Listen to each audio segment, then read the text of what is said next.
In this session, we want to consider the first attribute of God to which we want to fix our attention. That attribute is the self-existence of God.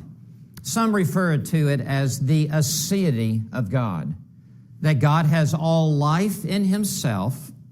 God is not dependent upon anyone or anything. We as His creatures are entirely dependent upon Him.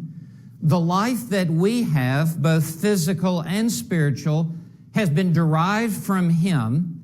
It is in God that we live and move and have our being, but God does not derive life from anyone or anything else. God is self-sufficient. God is self-contained in that sense. God has life in Himself. That is our focus in this session. By way of introduction, let me say again that there is no higher subject that any mind can ever contemplate than the subject of the study of God. And no truth is so mind-expanding, no truth is so heart-enlarging, and no truth is so life-changing as the study of God.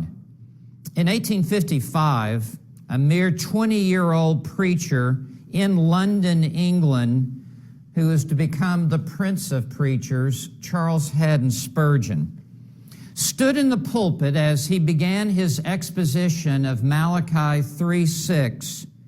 And in the introduction, this 20-year-old young preacher said these profound words: "There is something exceedingly improving to the mind in a contemplation of the divinity.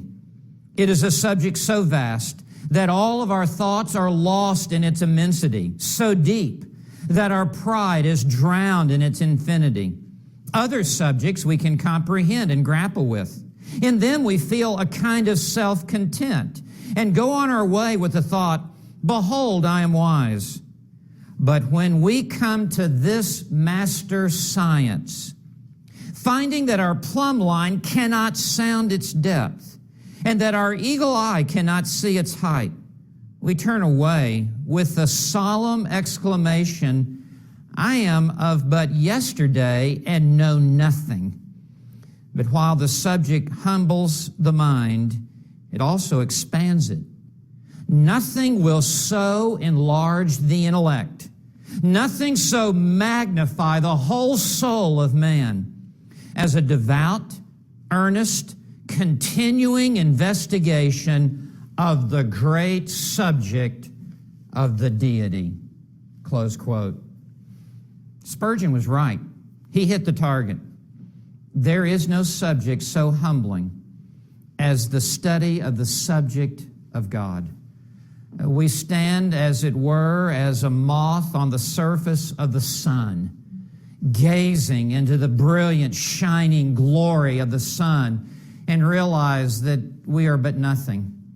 And at the same time, no subject so energizes us, so infuels our faith and builds us up and edifies us.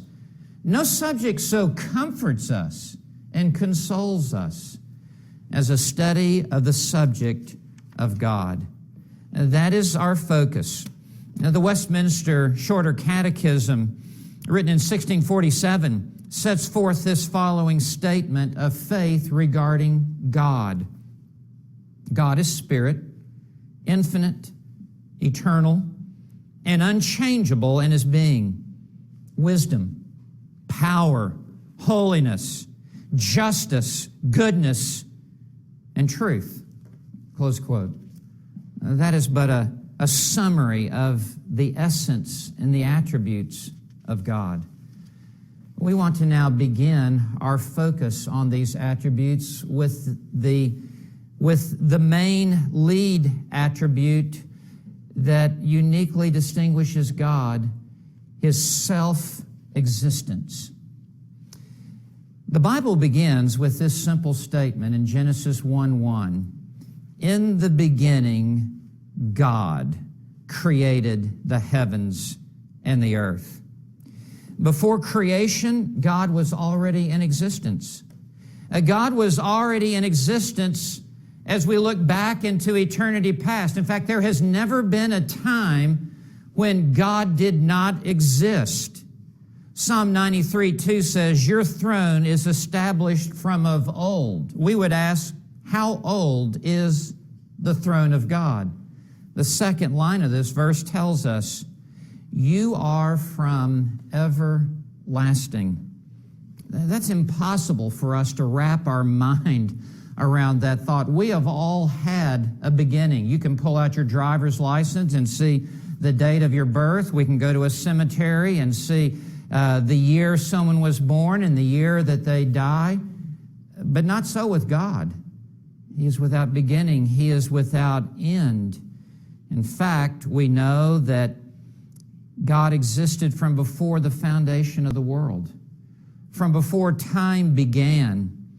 We read in Micah 5:2 of Christ the Messiah, His goings forth are from long ago, from the days of eternity. What that means is when Jesus came, He stepped out of eternity and into time. All of these verses indicate His eternal existence, that God is uncreated. He is the uncreated creator. He is uncaused. One other verse in the Psalms, Psalm 90, verse 2. "Before the mountains were born, or you gave birth to the earth and the world, even from everlasting to everlasting, you are God." From eternity past to eternity future and everything in between, God is God. So we can conclude at no point did God not exist. There was never a time when God was not God. R.C. Sproul writes in a profound way, "If anything exists, then something has always existed.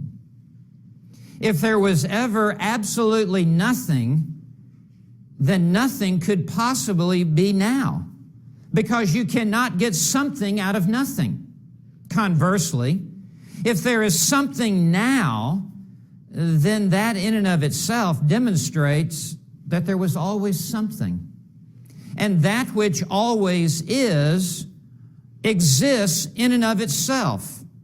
That is the one who has the power of being within himself the living God."